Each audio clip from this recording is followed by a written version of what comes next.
My name is Clement. I am 37 years old. I am recently based in the south of France, in Nice.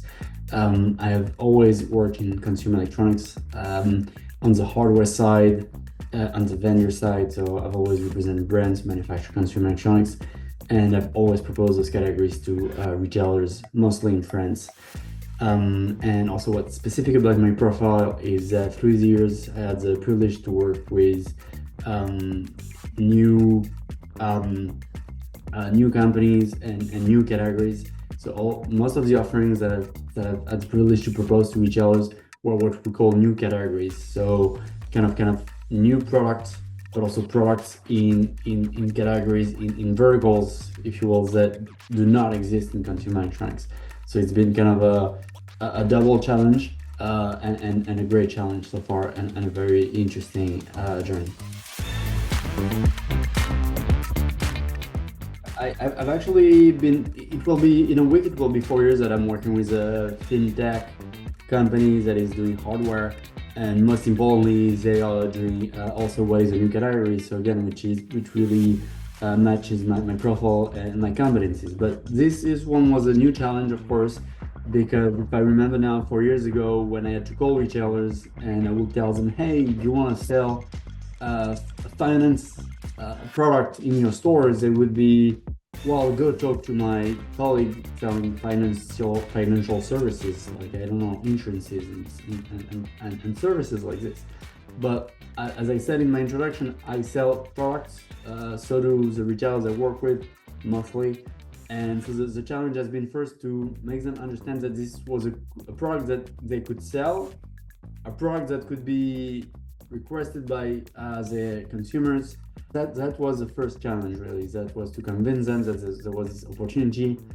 But what was really interesting about this is that I knew that if I couldn't be on the phone with my prospective customers back then, because now they are customers, back then they were prospects, and have them at least 15 minutes on the phone to pitch them the opportunity, well, they would simply dismiss the email. They would say, no, financial service, well, financial product, go talk to my colleagues from the financial services. This is not, what I do as a job. This is not what I buy. So my first angle to converse them, if I remember now, was to tell them that this product was actually working with a phone. So that would make this product a phone accessory.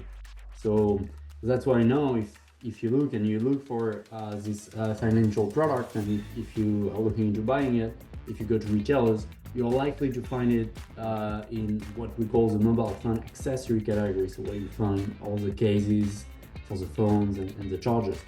So that was back then. Then you have another challenge, which is, okay, how are you going to exhibit this product in store? Because again, if you put a financial product next to a case, consumer will be, well, this is not exactly what I'm looking for. I just want a product for my phone to protect it or to enhance it or whatever. So what I had to do, and this is actually something that is scalable to any new category, is try to find a new space in the store to exhibit it. Then of course you will find the challenge. Retailers will tell you, hey, I like you, Clement, I like you, Jennifer, in this case, you're my interviewer, but I cannot expand my store. I cannot, create a new store just for a product, or I cannot, remove products that I already sell to push your product. So that was kind of the challenge, where and how you're gonna sell the product. So where again is close to the phones, because first, as I said, the product would work with the phone, but also the good thing about this is that in this category, retailers enjoy a lot of traffic. Traffic is the number of people that are in a certain area of the store. And why? Well, because simply, a lot of people go into consumer electronic stores or whatever kind of store to buy phones. It's more likely to buy phone nowadays than to buy, a CD.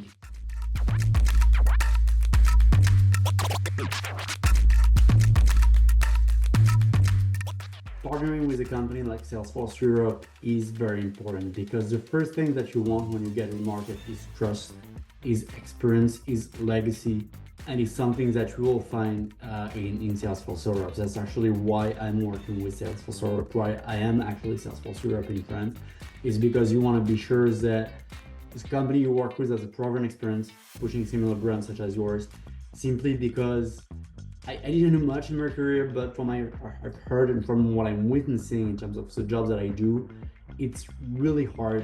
First, it's hard to do hardware, but it's also hard to push hardware through retailers. It's something that it's gonna get bumpy, it's gonna get windy, you're gonna have everything. So you want someone experienced, you want someone you can trust, and kind of having these overarching banners that say Salesforce Europe on top of someone, random person that you'll find in LinkedIn is important, because again, you basically know what you're gonna get even before that you have started to work. So that's the first thing, and that's really my message to brands. And if I were a brand tomorrow, I would hire Salesforce Europe. I would hire people from Germany, people from the UK, simply because I know what they did, and I know that they're still here to do that. So now, who are those people? I'm just gonna talk about me now, but who is someone like that? Well, it's someone basically who has experience, again, who has done this before, but who's still willing to know what it will take to bring a new partner. In my case, in France, and yeah. I would not advise brands to contact retailers direct. I would not do that, because, well, first off, there are all those kind of barriers that you can think about. There's time difference, language difference, culture difference. For instance, if you're American will say yes to everything until they find bottlenecks, and eventually go back and say, maybe we need to change this and that. In France, for instance, it's just one example, but the culture is different, and they will say no from the start to everything. But again, if you are, even for me, it's it's kind of tough sometimes. But if you're American and if you hear no firsthand, I guess that you will think, well, it's not gonna work. No, it's just that we put the bottlenecks before. We think about all the reasons why your project cannot happen before, and once all those points are removed, yeah, we roll things out. It's just a different way to make things happen. So that was just an example regarding the culture, and also all those barriers to entry. But there is also another reason. It's actually because retailers do not have time. There are hundreds of brands out there who send emails to buyers, say, hey, this is my product, do you want to buy it, do you want to buy it, do you want to put it in your stores?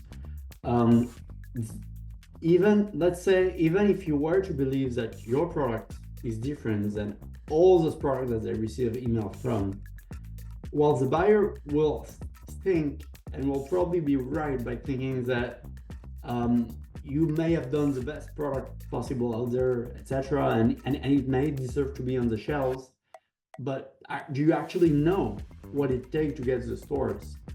Trust me when I say this, when I get a buyer to say, yes, I will put a product in your store, that's actually where the job begins. Because then you have a lot of things that are really, challenging to tackle. And actually sometimes it happened that the buyer said, yes, your product will be in the stores, and no, it's going to go in the stores for many, many reasons after. So yeah, and in the other situation where you're actually with someone from Salesforce Europe with the proper resource, if your offering is only just presented by this person, and then of course managed by this person, the buyer will know that you have the experience, that you know what it is to work with him, what he needs, and he knows or she knows that it's basically it's a gain of time.